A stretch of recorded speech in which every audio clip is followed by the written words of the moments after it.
Hello everyone, welcome to my channel success tips. আমি কোহেলি। আজকে তোমাদের করাবো খুব ইম্পর্টেন্ট একটা টপিক, চাহিদার পরিবর্তন। এই টপিকটা থেকে বিভিন্ন ধরনের কোয়েশ্চেন আসতে পারে, এমসিকিউ আসতে পারে, এসএকিউ আসতে পারে, আর ক্লাস 12 এর 2 নম্বরের প্রশ্নও আসতে পারে। আমি বোঝাচ্ছি, দেখো, বুঝতে পারলে বলবে, আর যদি বুঝতে অসুবিধা হয় অবশ্যই বলবে। আমার ভিডিও কেমন লাগলো অবশ্যই জানাবে। আমার পড়ানো যদি ভালো লাগে, আমার কাছে যদি অনলাইন বা অফলাইন ক্লাস করতে চাও অবশ্যই কন্ট্যাক্ট করতে পারো। কন্ট্যাক্ট ডিটেলস আমি ডেসক্রিপশন বক্সে দিয়ে রাখবো। আমি বলেছি চেঞ্জ ইন কোয়ান্টিটি ডিমান্ডেড, তাই তো? চেঞ্জ ইন কোয়ান্টিটি ডিমান্ডেড লেখো চাহিদার নিয়ম অনুসারে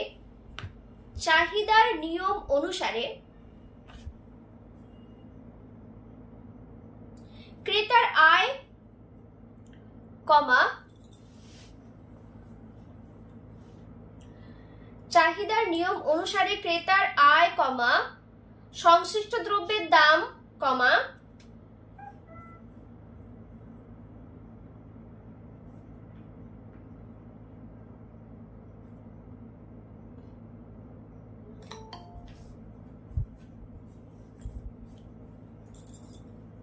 ও সংশ্লিষ্ট দ্রব্যের দাম কমা ক্রেতার রুচি ও পছন্দ ক্রেতার রুচি ও পছন্দ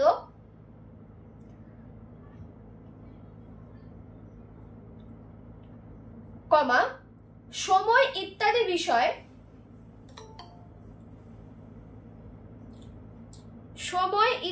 বিষয় স্থির থাকা অবস্থায় বলবো। সব আমি একটা জিনিস দুবার তিনবার বলবো, লাস্ট অবধি যদি না মানে আমি শেষে জিজ্ঞেস করবো হয়েছে কিনা, যদি না হয় তখন বলবে, ঠিক আছে? যেখান থেকে যারা পরে জয়েন করেছো, যেখান থেকে মানে একটুখানি ফাঁকা দিয়ে তোমরা লিখতে থাকো। কি বলছিলাম?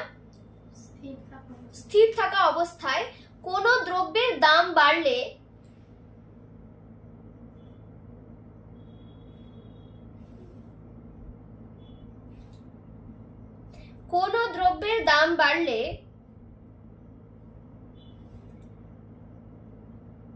হয়েছে, কোন দ্রব্যের দাম বাড়লে চাহিদার পরিমাণ কমে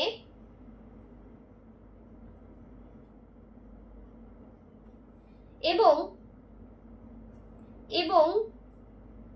দাম কমলে চাহিদার পরিমাণ বাড়ে।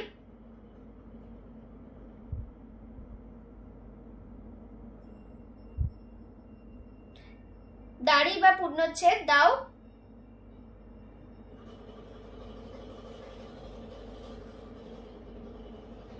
লিখেছো? এবার লেখো ফলে একই চাহিদা রেখার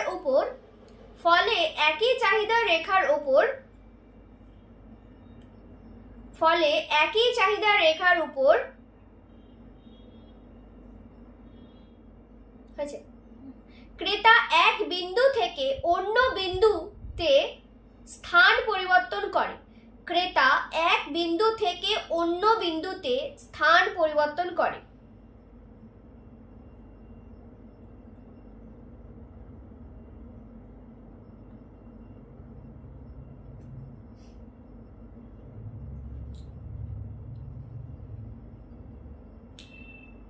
ক্রেতা এক বিন্দু থেকে অন্য বিন্দুতে স্থান পরিবর্তন করে। দাড়ি বা পূর্ণচ্ছেদ।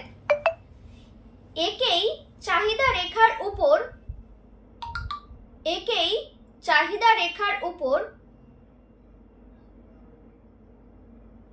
এই পরিবর্তনকে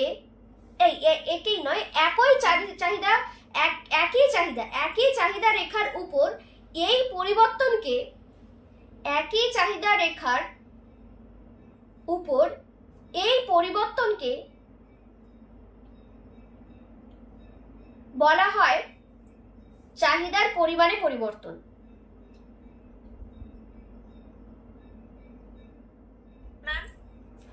আমি বলেছি আমি অনেকবার বলবো। আচ্ছা, আমি আবার প্রথম থেকে বলছি, যার যেখানে অসুবিধা হয়েছে লিখবে।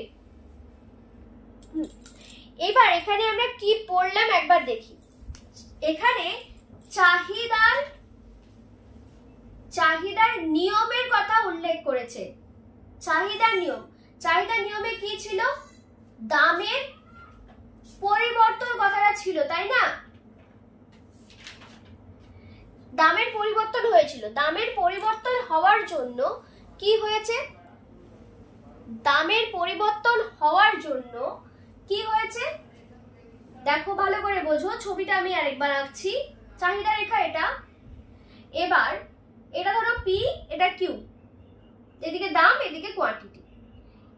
এবার এইরকম ধরো জায়গাতে দাম, এইরকম জায়গাতে ধরো কোনো কিছু 10টা পাওয়া যাচ্ছে, দাম হচ্ছে 5 টাকা। এবার এটা বেড়ে হলো 20, কিন্তু দামটা হয়ে গেল ধরো 4 টাকা, হতে পারে।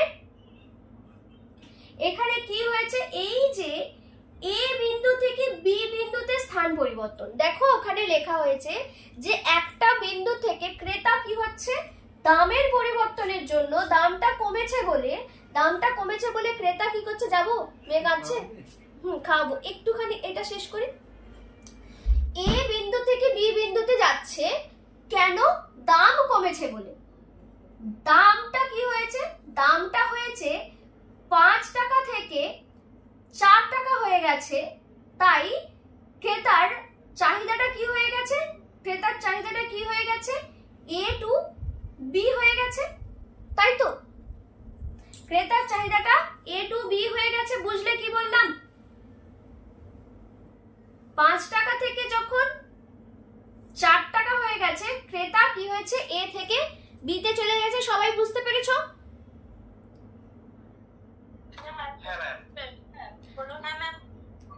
আচ্ছা, আমাদের এখানে দাম, আমরা চাহিদা রেখাটা দেখেছিলাম একটু আগেই। চাহিদা রেখা কিভাবে আঁকি সেরকম দেখেছি তো একটু আগেই। এবার এখানে কি হয়েছে? আমি ছবিটা এঁকেছি, এখানে 5 টাকা দাম লিখেছি, এখানে 4 টাকা। চাহিদা রেখা নিয়েছি। যখন 5 টাকা দাম, তখন চাহিদা কত বলো? যে যারা বুঝতে পারোনি, যারা বলো চাহিদা কত? 5 টাকা যখন দাম, চাহিদা কত?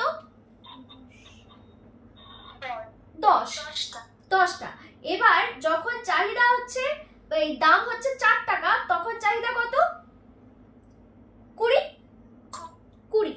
এবার একজন ক্রেতা কিন্তু এই 5 থেকে 10-এ নামছে, 4 থেকে 20-তে যাচ্ছে, এরকম ব্যাপারটা আমরা ওরকম করে একটা চাহিদা রেখা আঁকার চেষ্টা করেছি।